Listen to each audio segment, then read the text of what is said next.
बिस्मिल्लाहिर्रहमानिर्रहीम अस्सलाम वालेकुम। एस प्रॉपर्टी में खुशामदीद कहते हैं और उम्मीद करते हैं कि आप लोग भी खैर खैरियत से होंगे। अच्छा जी, आज हम आए एक सोसाइटी में पोर्शन के विज़िट करने के लिए, क्योंकि हमारे पास जो है क्लाइंट्स की बहुत कॉल्स आ रही थी पोर्शन के लिए। जो पहले हमने वीडियोस वगैरह लगाई हुई थी वो सोल्ड हो गए, ठीक है। तो अभी हमने पोर्शन जो है निकालें, तो इसका विज़िट के लिए हम आए हैं।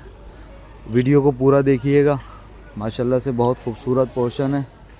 और अगर वीडियो पसंद आए तो उसको लाइक कीजिएगा, हमारे चैनल को सब्सक्राइब कीजिएगा और आपको विज़िट कराते हैं। ये बाहर से फ्रंट एलिवेशन भी आपको दिखा देते हैं पोर्शन की, ठीक है। ये आप देख सकते हैं। और अभी हम अंदर चल रहे हैं। ये एंट्रेंस है ये, ठीक है। ये आप देख लेंगे।